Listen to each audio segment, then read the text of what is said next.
What is up, my friends? You are very welcome along to Wednesday evening's Anfield Agenda News Roundup. Thank you to Connor for jumping on this morning to give you guys the early news. But now I'm going to try and run through some of the crazy theories around the Mohamed Salah situation. Heck, I've got my own one that may or may not be right, but some of the stuff we've seen has been downright nuts. I'll take you through some of that, as well as what has been said from the likes of Stephen Gerrard, Sky Sports, Henry Winter, and lots more on the situation. You know I want to know your thoughts though, so do let me know in the comment section. Drop a like on the video, and of course I will be back here tonight at 8:45 for the late night agenda.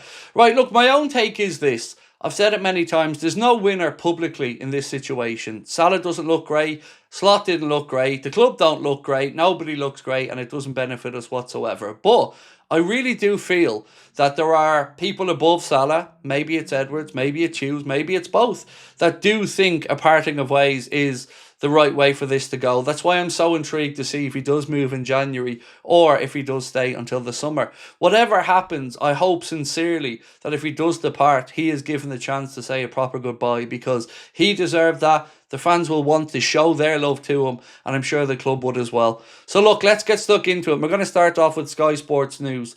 They say Saudi Arabian clubs want to sign Mohamed Salah, but they would have to have a clear indication that he's ready to play there before they make a move for the Liverpool forward.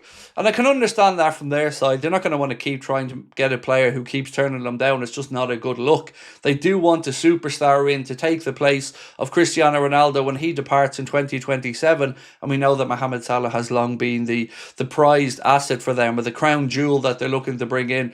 Lucho has been speaking a little bit about Mo as well, and this is what he's had to say.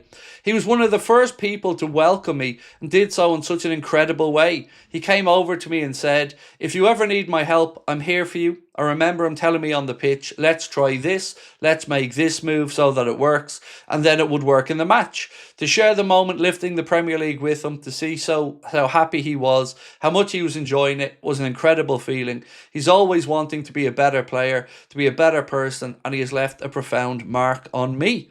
Now here's one of the crazy things I've been talking about. A gentleman on X has basically tried to say that Tom Werner wants Mohamed Salah out because Tom Werner has ties to Israel. I mean, this is clutching at straws from one of the highest positions of claw clutching I've ever seen, or straw clutching I've ever seen.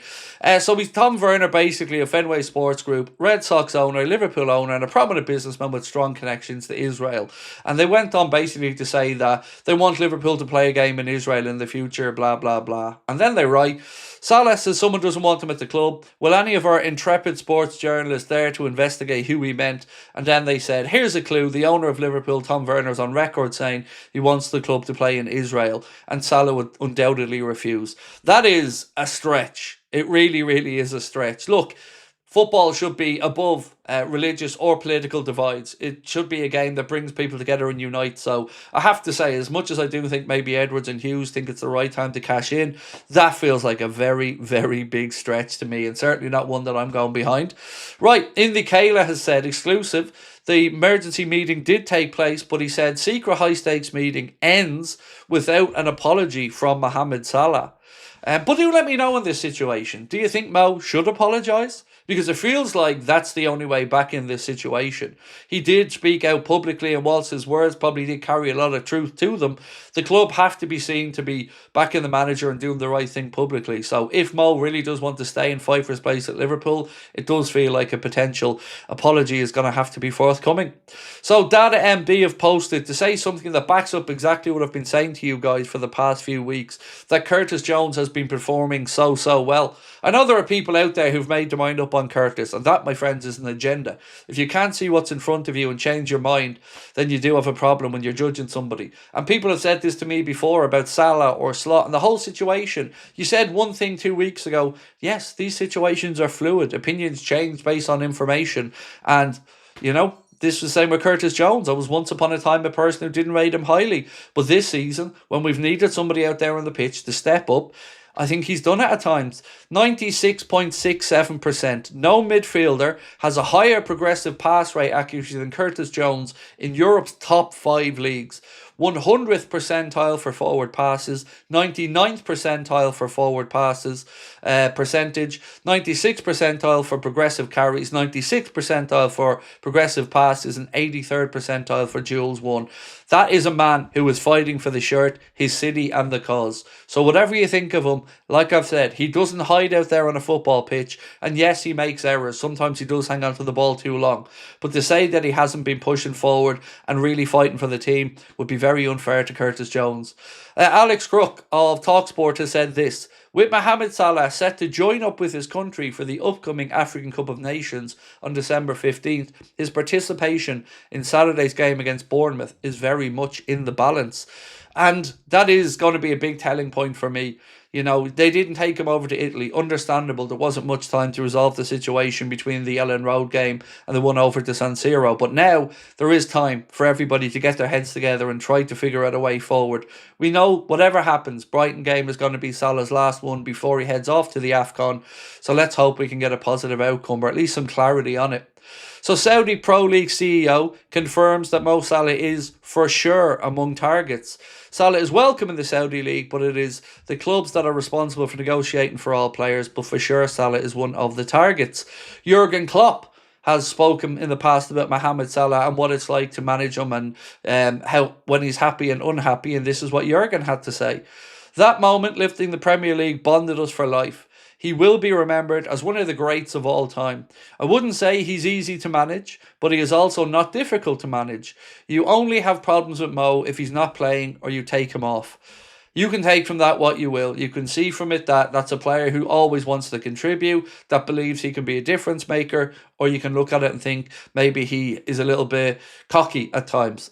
I'm not here to judge. I'm just giving you the information and asking you to give me your say on it. So Mike McGrath has said this: Mohamed Salah has several Saudi Arabian clubs looking to make official bids next month and are ready to do whatever it takes to sign the forward.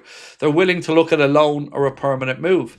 Now, a loan would seem unfathomable to me, but Henry Winter was given an interesting take on it. I'm going to read it out to you and ask you for your opinion. So Henry Winter writes, hard to see how Mo Salah can stay at Liverpool. January break, best for all concerned. One of Liverpool's greatest ever players is frustrated at the realisation that he's not a starter under Arne Slot. His form doesn't warrant a place. His work out of possession doesn't warrant a place, and he's 33.